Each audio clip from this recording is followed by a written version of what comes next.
Taxation in the United States can be traced to the colonists when they were heavily taxed by Great Britain on many things from the tea to legal and business documents that were required by the stamp tax.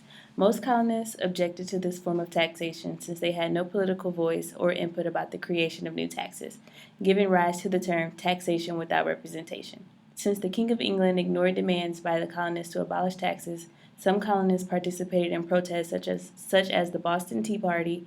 However, that is not the only stamp act that existed in America's history. Toward the end of the 1700s, after the colonies obtained their independence from Britain, Congress passed the Stamp Act of July 6, 1797, that levied taxes on wills, personal estates, and the transferred possessions of the deceased. Estate and so-called death taxes were some of the earliest additions to the tax code. The tax only lasted 5 years and was repealed in 1802.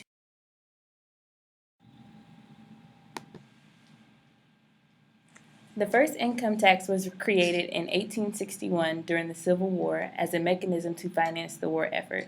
In addition, Congress passed the Internal Revenue Act in 1862, which created the Bureau of Internal Revenue, an eventual predecessor to the IRS. The Bureau of Internal Revenue placed excise tax on everything from tobacco to jewelry. However, the income tax did not last and was not renewed in 1872. In addition, the Revenue Act of 1862 created a federal estate and gift tax systems. Following the end of the Civil War, those taxes were rolled back, but the War Revenue Act of 1898 created another death tax to raise revenue for the Spanish-American War. After the Civil War, the income tax gained much support. In 1894, Congress passed the Wilson-Groman Tariff, which was an income tax at the rate of 2% for the income over $4,000, but it was overturned by the Supreme Court in 1895. In early 20th century, the income tax enjoyed renewed support, and in February of 1913, the 16th Amendment was ratified to the Constitution, thus granting Congress the power to collect taxes on personal income. The new system collected the income tax at the source it is done today, where taxes are initially withheld before the income reaches the recipient. In 1914, the Bureau of Internal Revenue released the first income tax form called the Form 1040.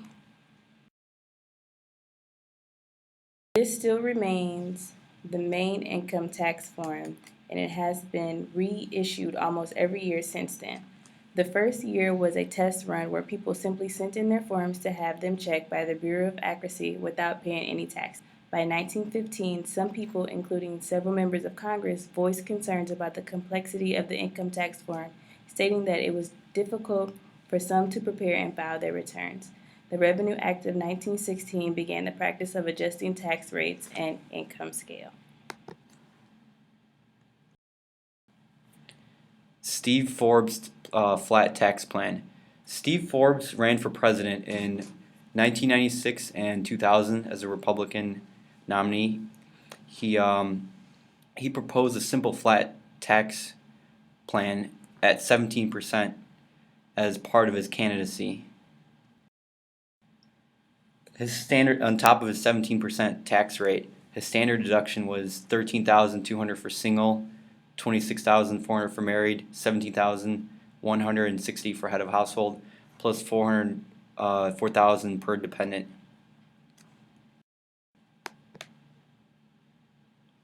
This seemed like a great solution, and it gave the poor who earned very little money a huge exemption. However, it gave the rich 1% of Americans a huge tax break because all unearned income would be exempt.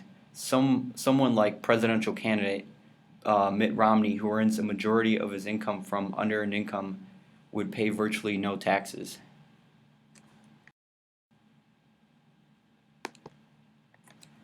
In 2011, Mitt Romney reported $20.9 million in income.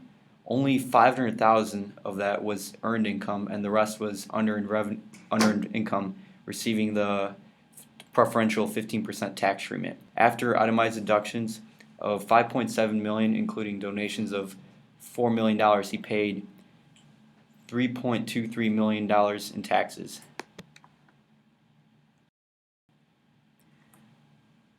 Under Steve Forbes' tax plan, Romney would pay only nice easy $80,512 in taxes compared to his $3.23 million because unearned revenue is tax free. Therefore, he'd be paying an effective rate of 0.38%, which is less than a percent, versus 15.4%. While Forbes' tax plan is only a few lines and easy to do, it is also a huge tax break on the wealthiest Americans.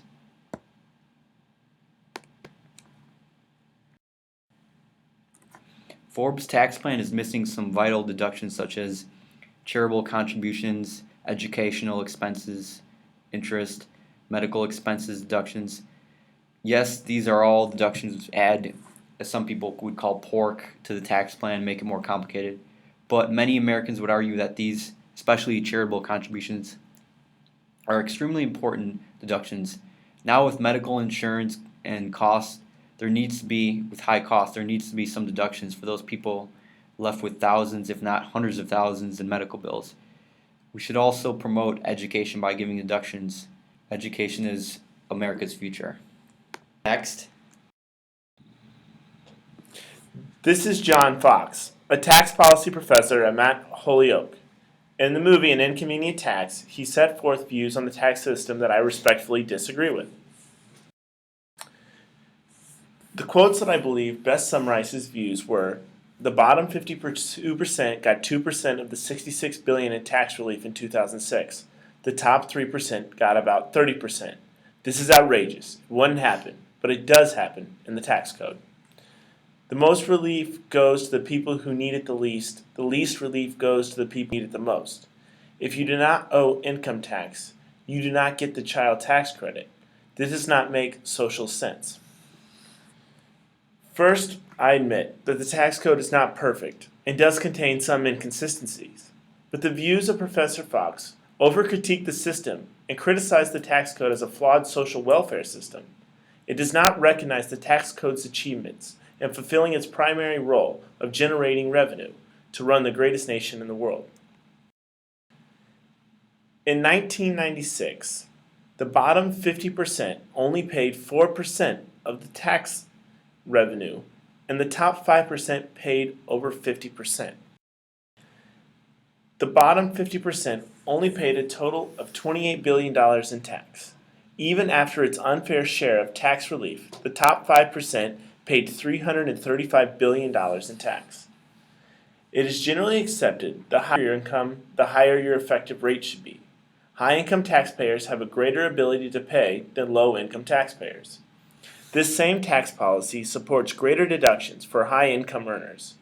Tax-deductible expenses reduce high-income taxpayers' ability to pay the higher tax burden imposed upon them.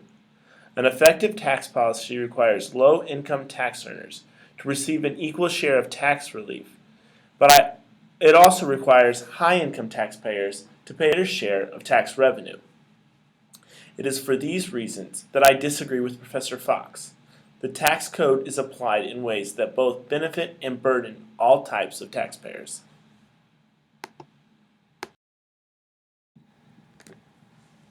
This concludes our presentation.